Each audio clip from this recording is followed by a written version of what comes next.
welcome to my backyard.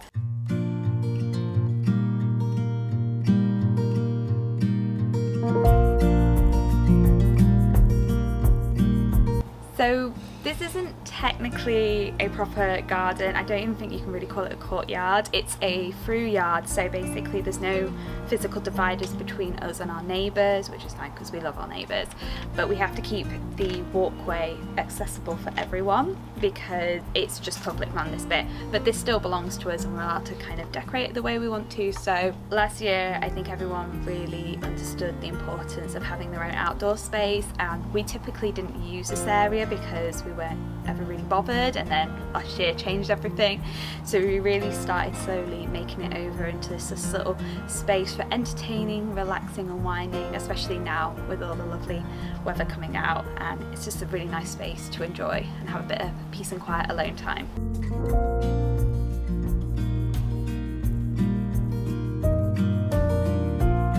So the inspiration for the yard is very much English, French and country garden combined.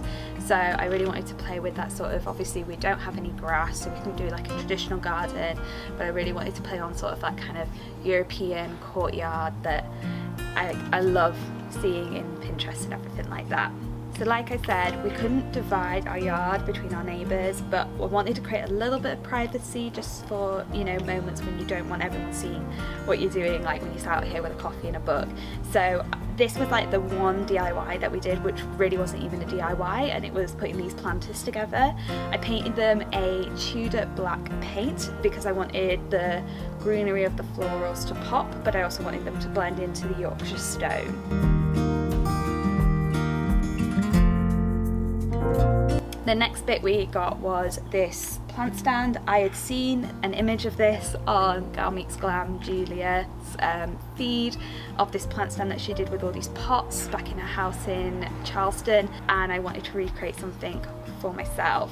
So I got this plant stand off Amazon and I absolutely love it. I've got just 3 herbs on it at the moment. I've got lavender, I've got mint and rosemary, and I just love the way I've played with them, and it's a really nice moment, especially when you're in the kitchen looking out, washing the dishes, you see these little pops of herbs coming up at the window, and it's a great little moment. And I can't wait for seasonally when it becomes autumn and winter to dress it up for Christmas and just have my little autumnal escape out here very soon. I can't tell you how quickly I'm about to move on to making this into like this little autumnal porchscape.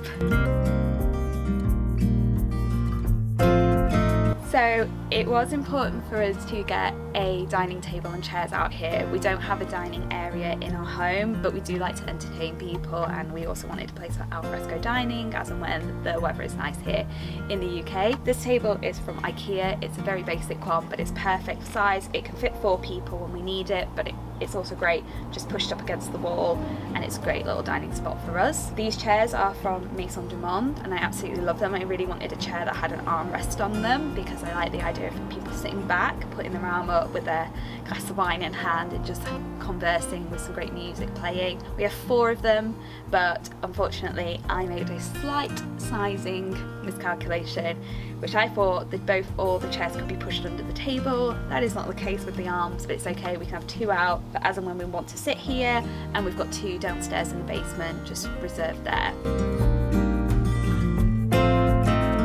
And then finally, the piece of resistance is my garden bench. I love this bench. It's from La Redoute. I have lusted after this bench for years, along with the matching table and the rocker and everything like that. I really had to convince my husband to get it because it is a very expensive piece, but it's one that I know that we're going to have forever. It's just going to be that heritage piece that's going to age perfectly over time, and I just absolutely love it.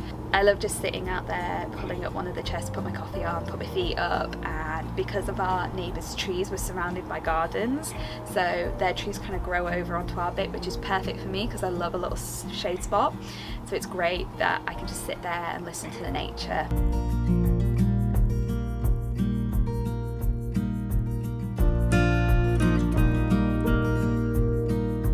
pot wise, we've got a couple. Like I said, I wanted to combine the English and the French countryside. So we've got the traditional things like rosemary and mint, that's one of my favourite herbs.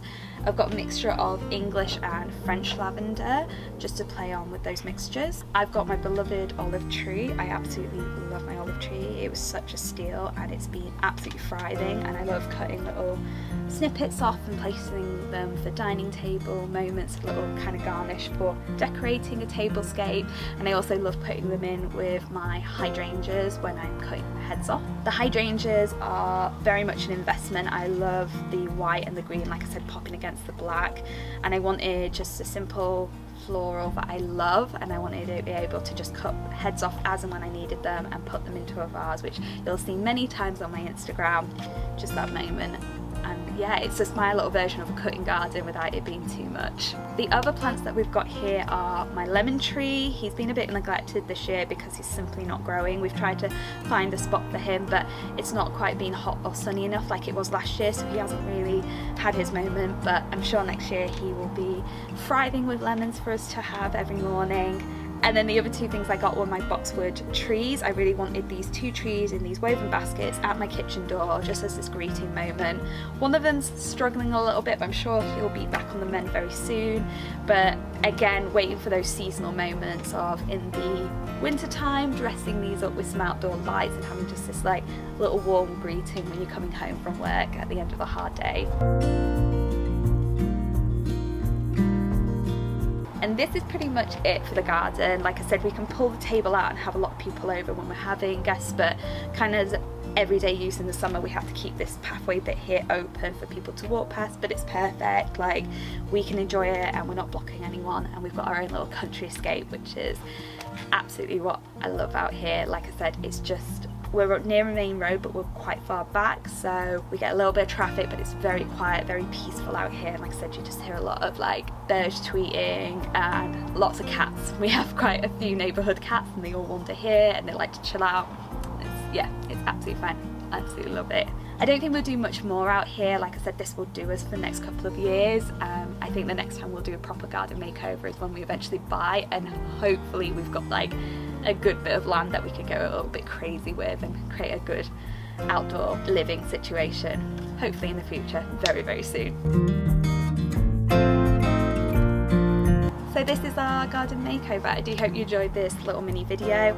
I've got so much more makeovers coming up on the channel, lots of details into how we're going through the process, and I'll be doing a few more videos like this where I just talk a bit more depth. There's a lot of video content happening on my YouTube channel, so do make sure you're subscribed so you don't miss out on any videos. Let me know in the comments below which piece of furniture or plants in my garden that you absolutely love and you might incorporate, or if you think there's something missing from my garden that you think I should add. And rate, subscribe, all that, and I will see you guys very, very soon. Bye!